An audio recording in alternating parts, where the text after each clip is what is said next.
I've chosen a light colored print for my skirt, and I'm going to have to straighten the grain on this fabric again. But I wanted to point out to you on this selvage edge, you can clearly see that this fabric was designed by Michelle exclusively for Hancock Fabrics, and it is soil and stain release on a finish. And here are those register marks that I was talking about earlier. 1, 2, 3, 4. So there were actually 4 passes for this fabric to go through the printing mechanism, and each of them is a slightly different color. And because this plus sign lines up accurately, it was printed accurately. So that's an easy thing for you to check when you're shopping for fabric. Take a look at the selvage, see if you have the register marks, and then look how clean and sharp the register markings are. Each of these 4 colors are showing you the colors that were actually printed onto the fabric. And if you look here, you can see again, I've got a fairly wide selvage on this. And if we can look really closely, right in here, you can actually see the tails of that cross thread as it's been woven back through. So the selvage is twice as tight, if you will, as the body of the fabric. And sometimes that can be a problem. The fabric will actually be shorter in the selvage, and you'll see puckering along the edge of the selvage in the body of the fabric when the selvage is very tight. And you actually need to cut that selvage off because it's going to interfere with the layout of your fabric. Now, I'm going to have to straighten this fabric again. And we have to straighten fabrics when they've come to us from a fabric store off of a bolt, where they've been folded in half and then wrapped, because as the fabric is wrapped around the bolt, the outermost layer of fabric always has to travel a little bit further, a little bit further, a little bit further. So the fabric gets skewed, and that's why it's off grain. Even though if we line this up with the edge of the table, nice and straight, whoever cut this fabric cut me a nice straight line, but the fabric is not on grain. So another way to get your fabric on grain is to pull a single crosswise thread and kind of gather up the fabric. Some fabrics this is easier than others. It's impossible with the flannel, but this fabric is going pretty good. So as you can see, it's gathering up on that crosswise thread that I'm pulling. And when I break this thread,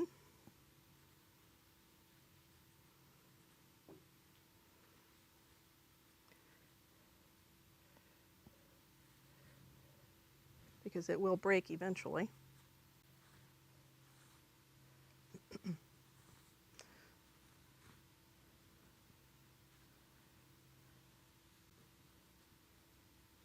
Oop, told you.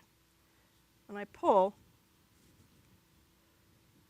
it's going to leave a void in the fabric that I can follow with my shears to cut.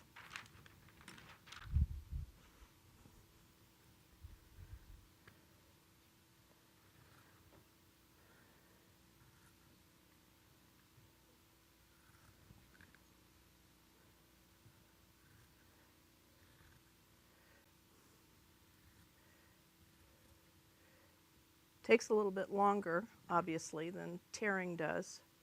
But for fabrics that are easily damaged by tearing, this is a safer way to find the crosswise thread.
I'm lining it up again with the edge of the table and the corner.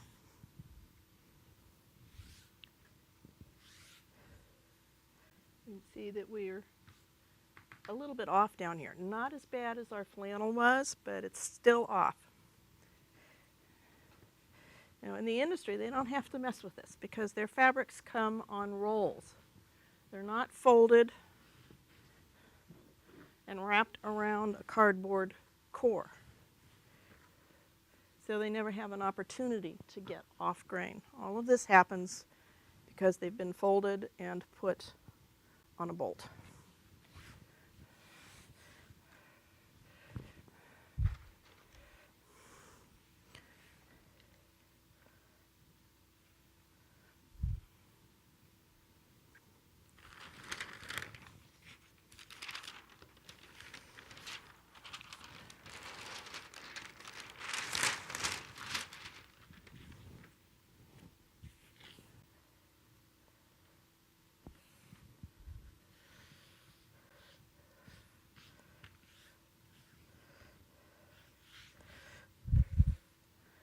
I'm lined up with the edge of my table over there and here. And now I have a little bit of a bow in the middle. So I'm going to pull it again, but I'm going to be pulling in two directions to get that bow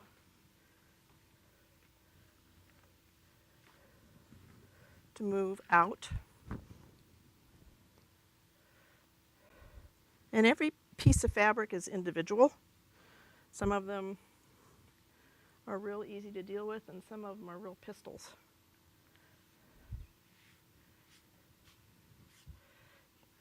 You don't want to do any more tugging and hauling than is absolutely necessary, because that can be a real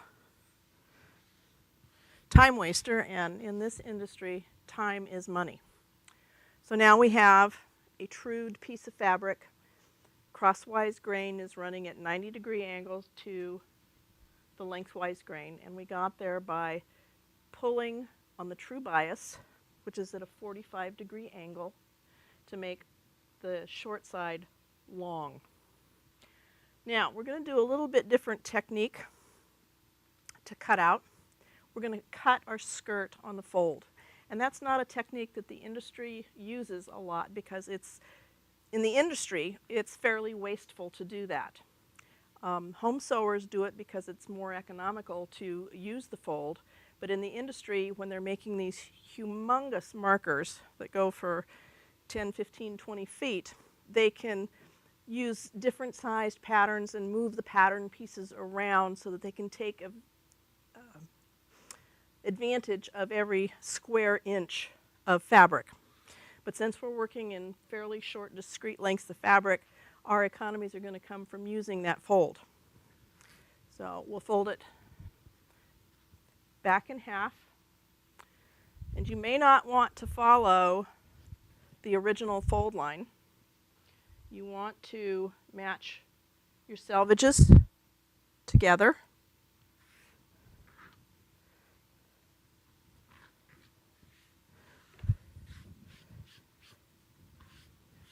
And then smooth toward the center. If you get any ripples or drag lines along the fold, your fabric is not true.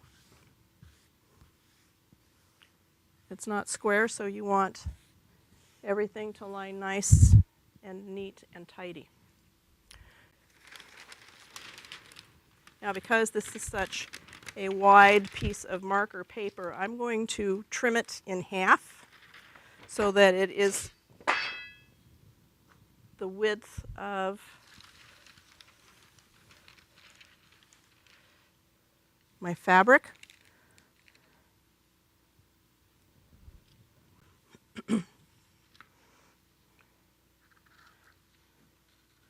I can cut a more straight line if I actually cut along the crossbars of some of these plus signs.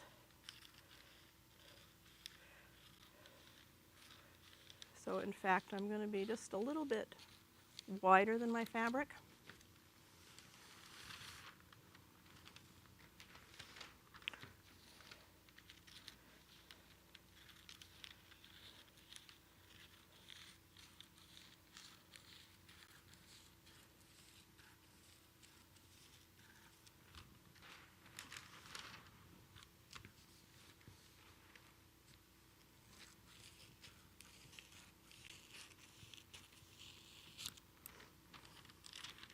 One of your classmates, or maybe even two of your classmates, can use this remnant that we've got of this marker paper.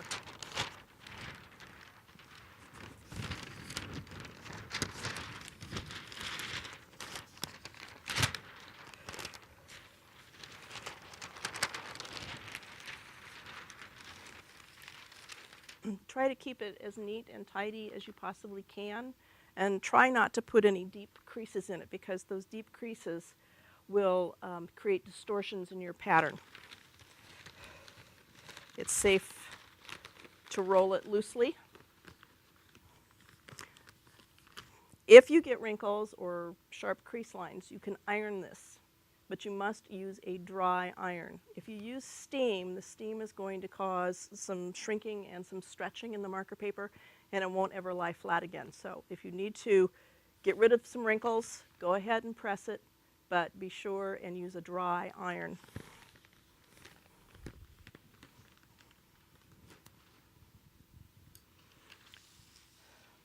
Okay, so I'm going to line my marker paper up. The long blue edge of the marker paper follows the selvages of my fabric.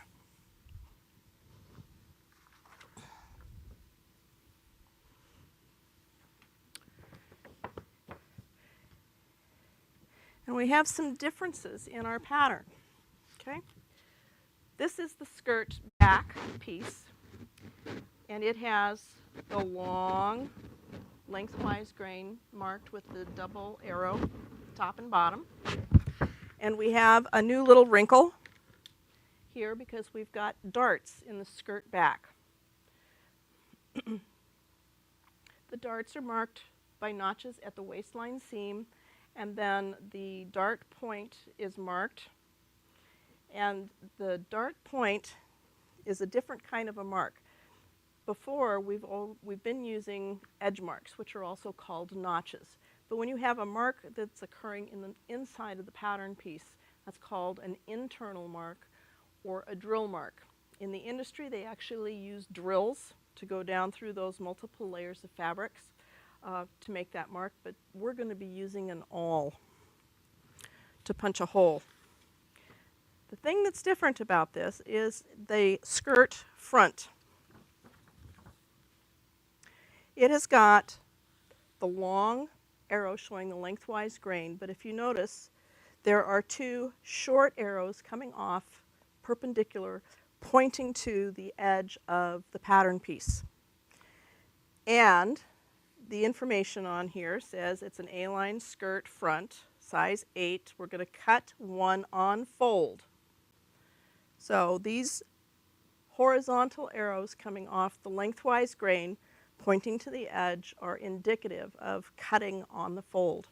So this skirt front edge is going to be on the fold. The skirt back is going to be on the straight of the grain. And if you don't have quite enough fabric, you can, because it has a wide seam allowance, put it on the selvage. But that's not always a good thing to do. So if you can avoid it, try and do that. And follow your grain line rules. In this case, I've got this lengthwise grain running on the plus signs that are running on the number 2 row.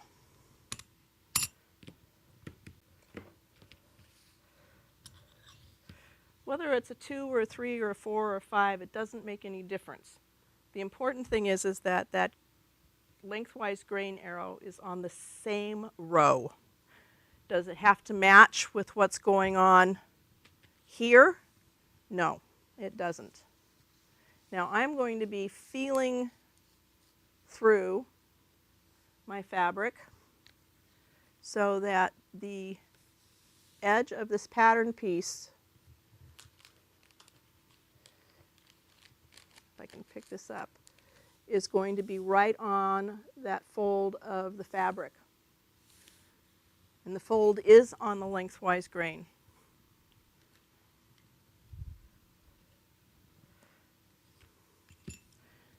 You want to make sure that the pattern piece doesn't flop over the fold or fall short of it, because that would either make the skirt wider or narrower and would ultimately lead to a size change. And we have two additional pieces here. These are the facing that are going to be going around the waistline. The center back facing is going to follow the center back.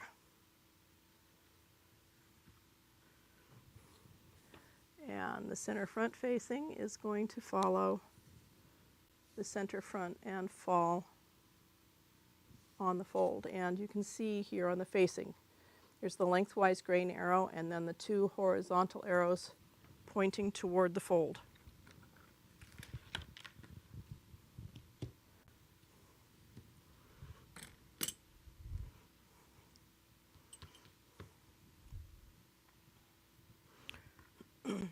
So we're going to trace around the pattern piece again.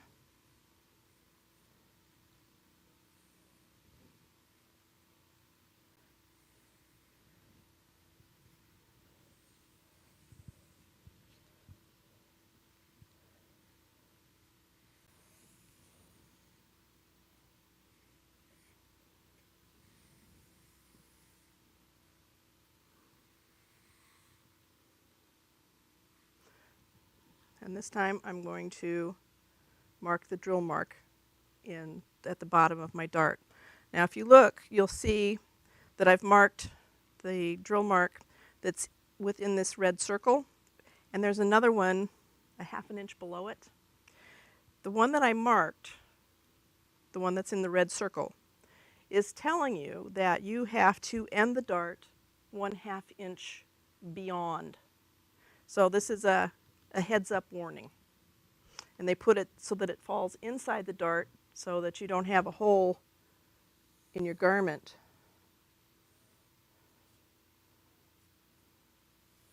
And sometimes you can see those. If you look inside of garments when you go shopping, sometimes you can see those drill marks. I try to avoid those when I'm shopping for clothes for myself because I have to do alterations, and very often I can get a little bit more fabric out of the garment in the area of the dart, and those drill marks leave holes if they end up being on the outside of the garment. So I look for them and I try to avoid them.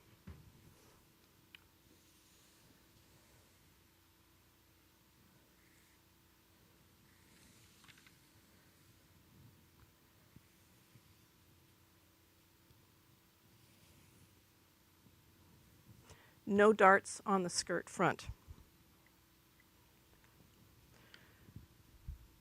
So all around the outside of the skirt we have notches. We have a single notch at the hip line on the side seam, and we have a single notch at the waist. But the notch that tells us where to start sewing is down here at the hemline, because we're going to be following a concept called directional sewing, which means we're going to start at the widest part and sew toward the narrowest. That helps prevent stretching when we're sewing. So our notch that establishes our seam allowance is down here at the hemline, and it's 1/2 inch. And then we have a notch showing what our hem allowance is. And we have matching notches on our facings. We have a notch at center back, which matches center back on our skirt. We have a notch roughly in the middle of the facing, which is going to match the notches at the dart once you've sewn the dart. And then we have a notch at the side seam for the facing. Since our front facing is on the fold, we just have a notch establishing the side seam of the facing.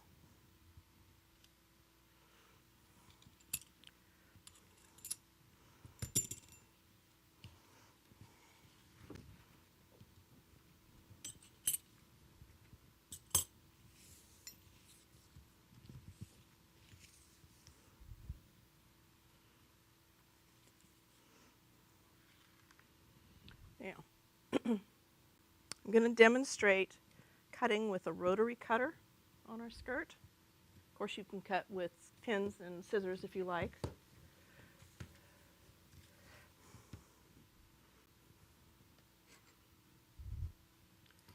But the rotary cutter makes things go much more rapidly. Now, the surface on this table is a special plastic surface that's been designed for using the rotary cutter.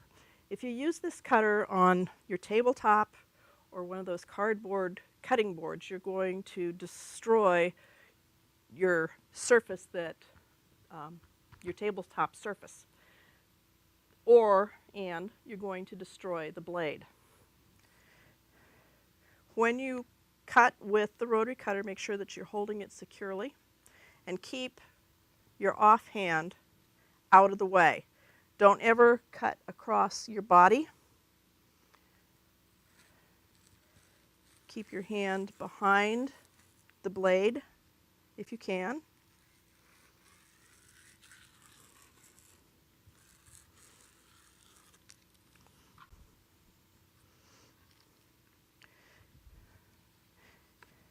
One of the drawbacks about these rotary cutters is that you get skips. You see, I've skipped a thread, so I have to go back and cut it again. Pressing down on your rotary cutter to get it to cut deeper is not going to help. It's going to cause your blade to wear out more quickly.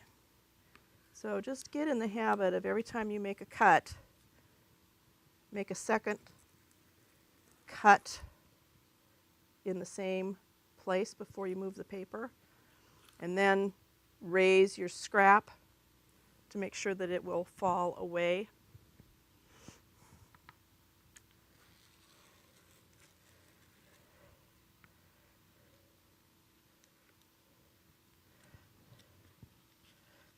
Cut with nice, long, sweeping strokes. Don't saw back and forth like this.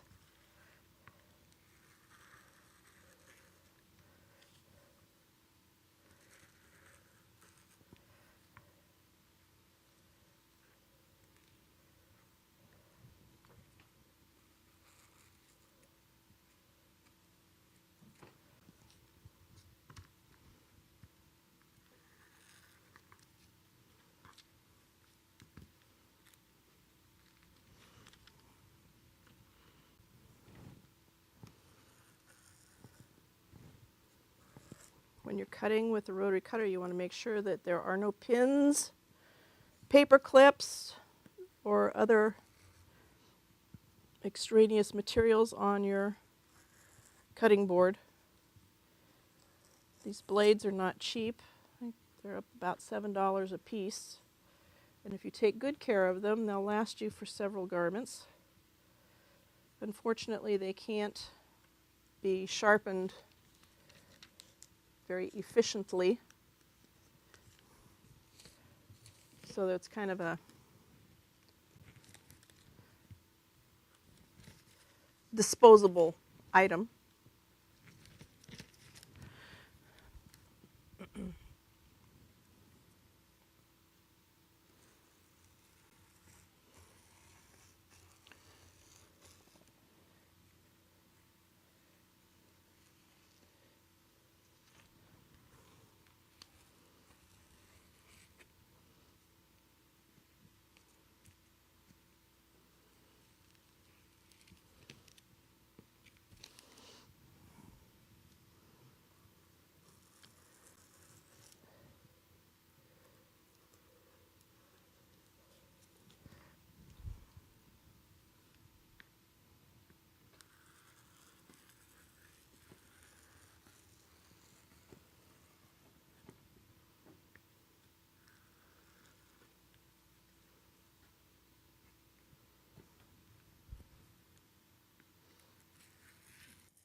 got a little skip, don't be tempted to pull on your fabric and your pattern piece to separate it, because that'll create a run very similar to what I created when I was straightening the grain. And it can ruin an expensive piece of fabric. So if you get a little skip, open it just enough so that you can see where it is and then cut it carefully. When you're through cutting, close it.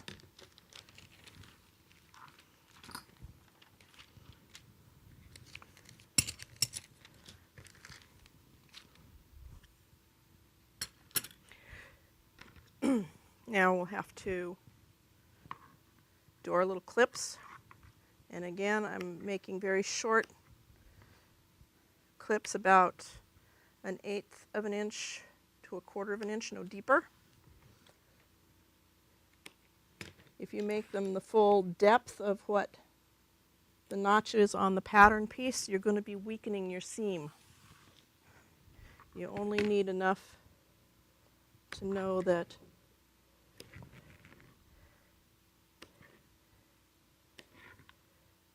you made a little mark there, no further. Now we're ready to mark that drill mark. This is an awl, and it's a very sharp point. It's also called a stiletto, and it's used for making holes in things.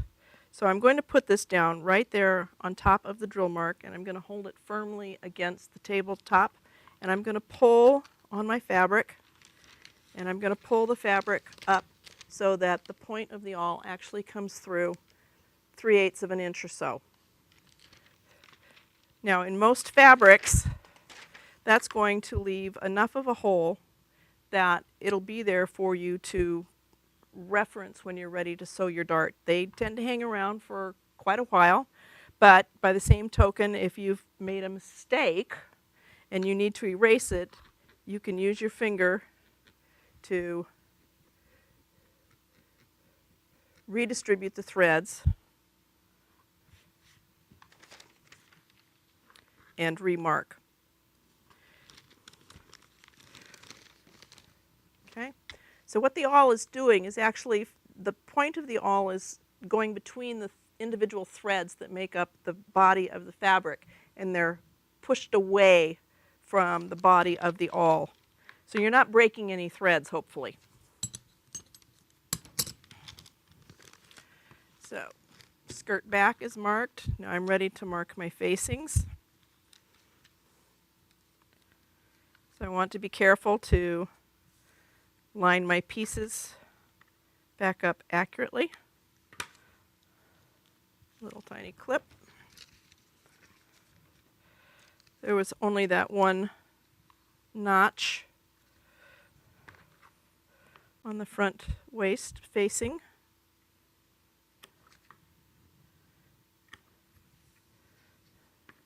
We have 4 on the back. We have our waistline notch, we have a notch at center back, the notch that falls at the top of the darts, and then the notch for the side seam on the facing.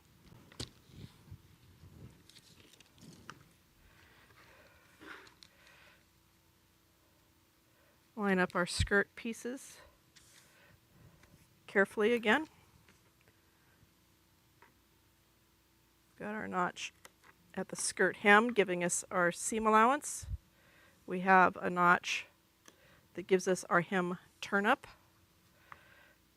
We have a notch at our hip line and a notch at the waistline.